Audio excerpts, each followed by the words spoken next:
Bonjour, j'espère que vous allez bien. Je vais vous faire une vidéo aujourd'hui, donc à propos des conditions du concours interne d'infirmier.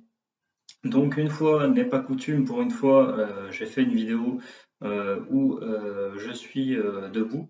J'essaye de changer un petit peu, même si le décor reste très blanc. Je vais essayer cette année, pour l'anecdote, de tourner un petit peu plus de vidéos, on va dire, du coup extérieures. Mais là, on est au mois de décembre, il pèle un peu et j'ai mon téléphone qui a une mémoire assez limitée. Donc c'est compliqué pour moi. En plus, il faut être en mode selfie, donc la caméra frontale du téléphone est vraiment pas terrible et le résultat est pas top. Donc ce qu'il faudra que je fasse à l'avenir, c'est racheter du coup comment on appelle ça? Du coup un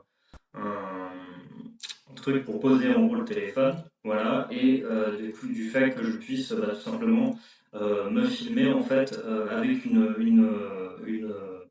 vision, en tout cas un film qui soit correct, qui soit meilleur en tout cas. Mais en attendant, c'est pas grave, l'essentiel c'est que vous ayez les informations dont vous avez besoin si vous tombez sur cette vidéo. Donc, en gros, le concours interne d'infirmier. Donc, il y a plusieurs documents, dont un nouveau qui a fait son apparition. Donc, je vous dirai après le document qui vient de faire son apparition, ce que j'ai su en regardant certaines vidéos de formateurs et en ayant eu certains retours, et également une personne aussi qui a du coup souscrit à mes services. Donc, le truc, c'est, voilà, restez bien avec moi tout le long de cette vidéo, comment on appelle ça, Washington, et puis du coup je vous dirai ce qu'il en est pour ce document. Donc tout d'abord, sachez qu'au niveau du concours interne, donc infirmier, on va vous demander une lettre de motivation, on va vous demander donc un projet professionnel, on va vous demander, alors ça je savais pas exactement les conditions du concours interne infirmier, je parle bien du concours interne et pas de Parcoursup, hein. De vraiment quelqu'un qui rentre par promotion du coup interne, quoi, en gros, qui est à l'hôpital et à qui on dit, bah là, voilà, vous pouvez prétendre à devenir infirmier, par exemple, vous avez fait 3 ans en aide-soignant, eh bien, vous avez un oral, des informations que j'ai, en tout cas un oral et un écrit à passer. Donc l'écrit, je ne voudrais pas vous dire de bêtises, mais je suppose qu'il porte sur des thématiques sanitaires et sociales, sur des questions d'ordre pratique, des cas de figure que vous avez vus en école d'aide-soignant. Vous avez certainement aussi une partie mathématique et culture G. Voilà. Et également, je pense aussi tout ce qui est lié à la physique, chimie, à la biologie, tout ça. Dans tous les cas, c'est vraiment indispensable de le réaliser parce que tout simplement, vous allez rentrer dans une école où il faut que vous ayez quand même un bon niveau scientifique au préalable. Vous pouviez vous dire, bon, en rentrant en école d'aide-soignant, voire auxiliaire de périculture, voilà, c'est un petit peu moins exigeant au niveau scolaire, ce qui ne veut pas dire que la formation en elle-même ne l'est pas, mais voilà, au niveau de certaines bases scientifiques, c'est un petit peu plus léger. Mais quand on passe au step suivant à infirmier, là, c'est carrément autre chose. Donc ça, c'est vraiment important dans tous les cas de réviser. Pour l'oral, c'est assez classique, hein. On va vous poser des questions sur le métier d'infirmier, sur comment ça se passe, sur la formation, savoir où vous mettez les pieds. Si vous avez été aide-soignant avant, ce qui est a priori pour beaucoup le cas, parce que vous rentrez en promotion interne, à moins qu'il y ait d'autres parcours, mais en tout cas, à ma connaissance, voilà, c'est le parcours le plus usuel, on va dire. Et le truc, c'est qu'en fait, on va vous poser des questions, on va vous dire, ok, vous avez été soignant, vous avez vécu telle situation, etc. Et ça, il va falloir que vous soyez capable de le transposer dans votre futur métier d'infirmier, même si vous commencez à rentrer à l'école et qu'évidemment, pour rappel, l'école, c'est fait pour apprendre. Donc évidemment, ils vous en voudront pas si vous ne pouvez pas tout savoir, mais il faut quand même que vous ayez des acquis, enfin voilà, relativement solides, on va dire, pour pouvoir franchir l'étape suivante. Un rappel plus général aussi que j'ai pu avoir donc par rapport à justement ces informations-là. Au niveau des formateurs, c'est eh bien ce que disait un collègue formateur, c'est que tout le monde malheureusement ne rentre pas n'est pas, enfin comment dire, ne voit pas son concours interne validé pour entrer en école d'infirmier. Pourquoi? Tout simplement parce qu'il n'y a pas suffisamment de place, en tout cas des informations que j'ai. Après voilà, moi je fais avec aussi me transmet. Donc voilà.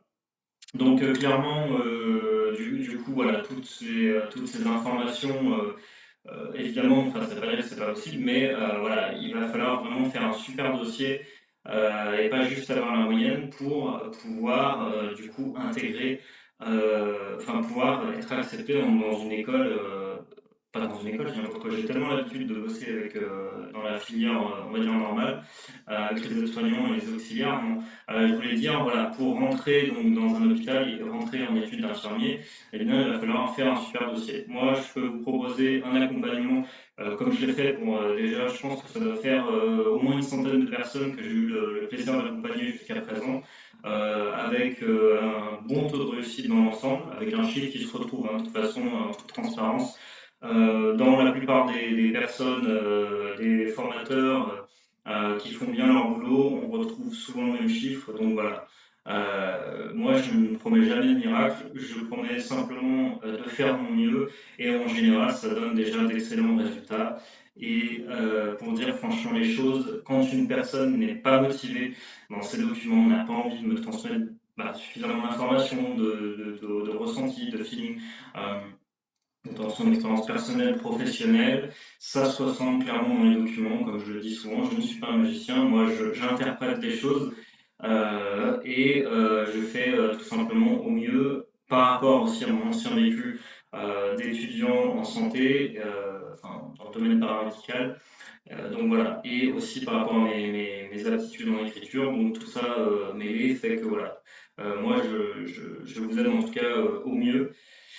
Que vous dire? Donc voilà, au niveau des documents. Et le dernier document pour la route, évidemment, c'est en fait ce qui vient d'être ajouté. Vous voyez, je n'étais pas informé non plus, hein, évidemment, on ne peut pas tout savoir. C'est le document de financement.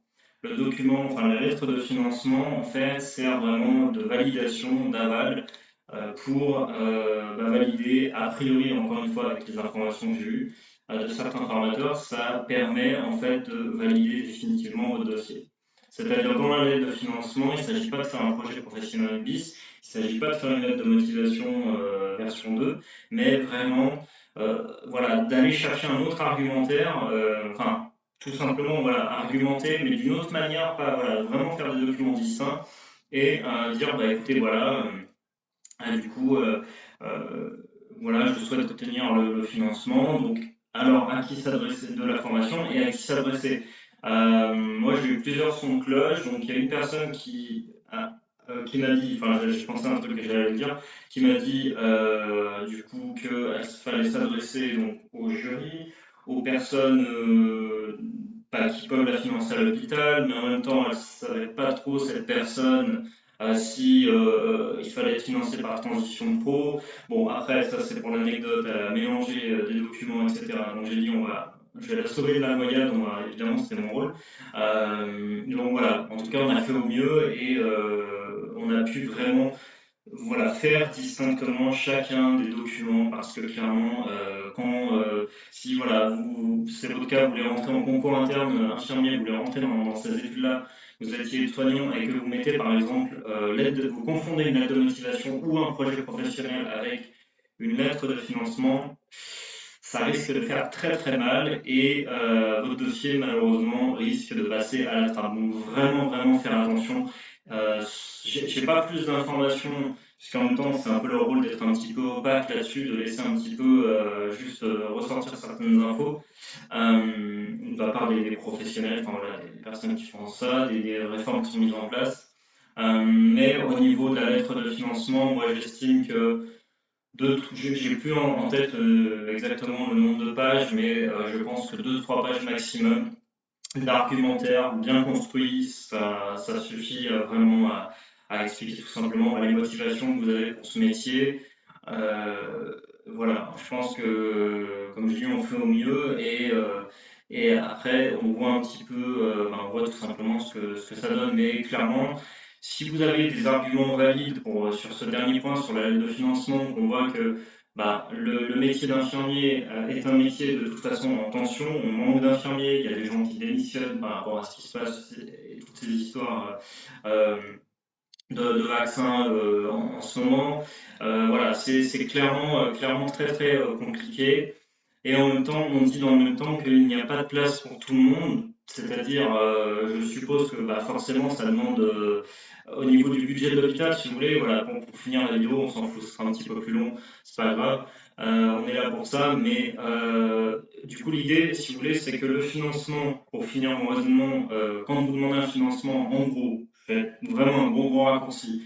L'hôpital public n'a plus de thunes, ou de moins en moins d'argent, et dans le même temps, on a besoin d'infirmiers sur le terrain. Donc du coup, si on a besoin d'infirmiers et qu'on peut moins, a priori, les payer ou financer leur formation, voilà, ça crée un blocage. Donc voilà, c'est un paradoxe, parce qu'on aurait vraiment besoin clairement de personnel sur le terrain. Mais voilà, en tout cas, moi, je vous ai donné les conditions.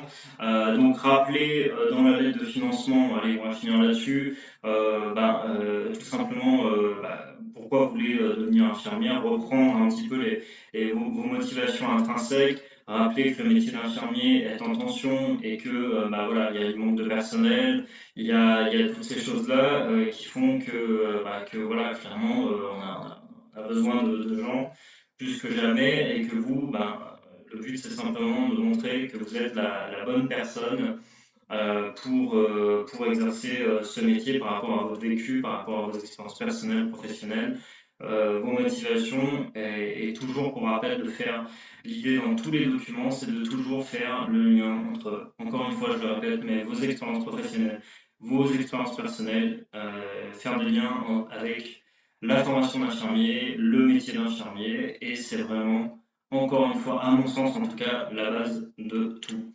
Voilà, j'espère que cette vidéo vous aura éclairé, vous aura informé. En dessous de la vidéo, je vais vous mettre des cours, les premiers semestres plutôt, de cours infirmiers offerts. Et puis, je pense à un truc aussi, n'hésitez pas à liker cette vidéo, à vous abonner à cette chaîne, parce qu'aujourd'hui, au moment où je fais la vidéo, on est 1400, donc pour l'ego c'est cool, et puis voilà, petit à petit, il y aura de plus en plus de gens dans le bateau, des formations paramédicales, et moi je continuerai tout simplement à exercer mon métier avec plaisir. Je vous dis à bientôt, salut!